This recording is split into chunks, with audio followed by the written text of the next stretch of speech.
对于零件数，乐高一直都是非常保守以及克制的。我们虽然能够看到很多动辄几万颗零件的 MOG 作品，但乐高官方单套产品的零件数在其生产积木的70年间从未破万。即使是这套已经算是乐高史上最大的零件数最多的创意高手产品10276罗马斗兽场，它的零件数也刚刚超过了9000个门槛。大家好，欢迎来到专家号。厂商生产每一款积木产品需要对诸多的条件因素做考虑，定位、比例、尺寸、推荐年龄、拼装难度、拼装时长、拆除、零件类型以及最敏感的价格。这就是为什么官方的产品不能做到 MOG 作品那样无所顾忌。既然说到零件数，我们就不妨先来回顾一下历史。在之前逛街的序中，我们简单的追溯了一下乐高自动结合积木发展历程。零件数作为衡量一个积木产品的级别和规模的重要指标，也伴随着乐高的发展而不断的刷新着新的记录。如果将1000颗积木零件作为一道坎，那么1990年就是乐高积木零件首次突破1000个的年代。这款产品正是我们讲述过的模型小组5590，它在最新的10274捉鬼车的节目中也有出镜。值得注意的是，我们这里讨论的都是乐高正式零售的产品，不包括教育系列以及各种合集。在1990年以前，我们也可以找出一些在零件数上比较具有里程碑意义的产品。截止到1989年，乐高零件数最多的产品始终被1978年出品的 Hobby Size 系列的398的982个零件所保持。398名为 USS Constellation， 是乐高比较早的大尺寸船只模型，它后来在2003年又以编号10021被重新复刻。而 Hobby Size 系列主要是上世纪70年代用于在 Hobby Shop 内促销的产品，主要在4年间生产，有最早的哈雷摩托、最早的 F1 以及授权的老爷车。如果我们手中有这些产品，也许会将乐高精致车模进化史以 Hobby Size 作为开篇。不过我们在精致车模进化史的第1集模型小组5580的节目中，也对 Hobby Size 做了初步的介绍，有兴趣的朋友可以去关注一下。再往前推到机械组诞生的1977年，截止当时零件数最多的产品，则是一款来自1967年的老 System 的080 Ambassador Sets 712个零件。机械组首款旗舰853汽车底盘在它面前只能屈居第2。来到更早的1966年810 Town Plan 城镇计划760个零件。后来2008年创意高手出过一套10184，也是在致敬经典的产品。更早的产品则信息不全，并且它们也都没有超过500个零件。我们回到1990年，1991年的城镇系列6542，这是一个港口，1078个零件，它也是零件数最多的城镇系列。6542的记录保持到了1994年。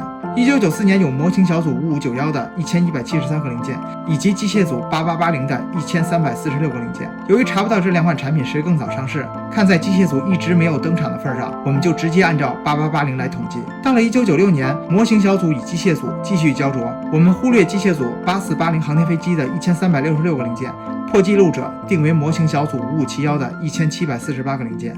5571坚持到了2000年，终于被新来的 Sculptors 系列打破。这个系列其实也可以被认为是创意高手的前身之一。2000年3723和3450在零件数上同时超过5571，最终打破纪录者为3450自由女神像，零件数2899，首次突破了2000个零件。我原本以为3450可以将新纪录维持一段时间，谁曾想2002年就被老一代帝国歼星舰10030的3115个零件所打破。10030我们曾在颜色之战的砍砖节目中用来与新的帝国歼星舰对比灰色的颜色变迁，这是零件数第一次突破3000个。2005年的10143死星2用3460个零件再破纪录。2007年的10179老千年隼直接将零件数推到了5000个以上，5195个零件。可以看到，星战产品在10几年前就是最大乐高的保持者。到这里就知道了，后面肯定没有机械组什么事儿了。最大的42100才不过4100多个零件，后面基本上就是小颗粒的较量。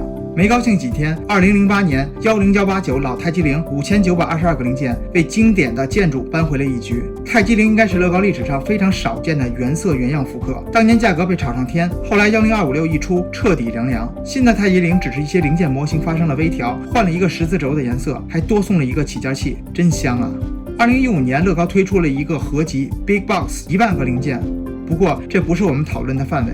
2017年新版太极陵上市，不过在75192豪华千年隼面前，这也就不算什么了。新的千年隼7541个零件，星战再破纪录。2018年71043霍格沃兹城堡的6020个零件也被其淹没。最后回到我们今天的主角，创意高手10276斗兽场9036个零件。可以看出，乐高的零件记录从20年前机械组与模型小组的较量，变成了星战与创意高手的较量。更多的零件数其实就是为了支撑更大的尺寸、更复杂的结构以及更多的细节。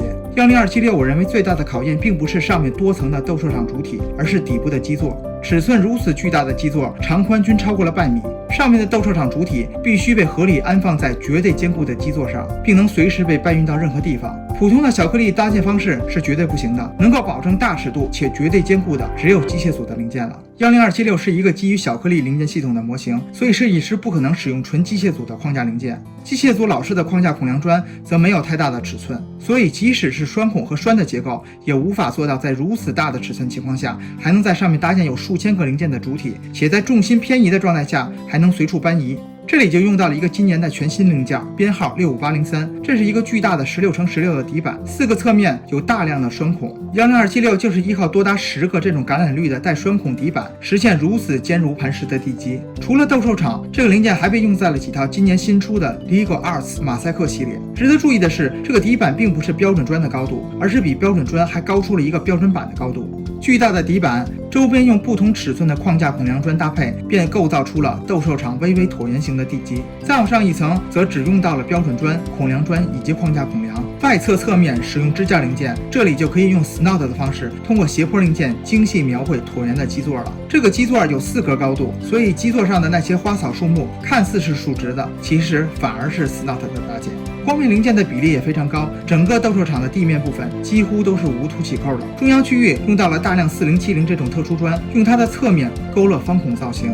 弧形的构造则没有什么意外，铰链零件根据地面上预留的凸起扣的位置，铰链零件可以塑造出各种不同的线条。斗兽场主体则依靠球形铰链围绕出扇形结构，这也让整个斗兽场可以分为几大块分别搭建。这过程会有大量的重复的拼搭步骤，感觉远超10256不断乘4的体验，这绝对是对耐性的极大考验。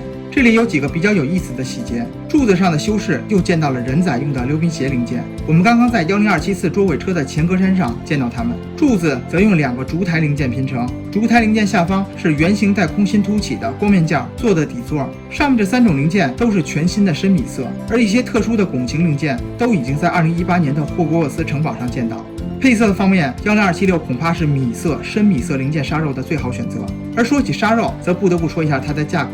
这套多达9036个零件的史上最大乐高，官方售价为550美元，国内售价为4599元人民币，所以它的 PPP 其实是非常低的。官方建议零售价计算的单零件价格也就不到0.5亿元。如果考虑到日后的各种促销优惠，10276确实可以用来杀肉。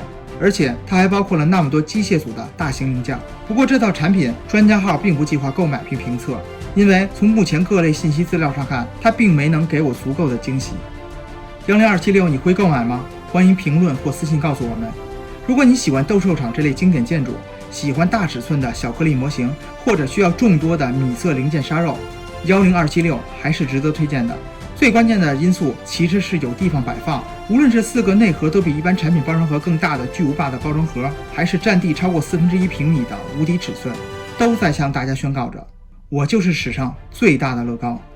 如果你觉得我们的内容还不错，欢迎给个3连。如果你喜欢我们这种云评测的方式，或者对这种方式有什么看法，请告诉我们，谢谢。这里是专家号，我们下一期再见，拜拜。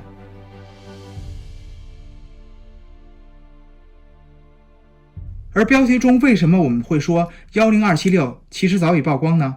看看今年这辆不太成功的创意高手车模吧。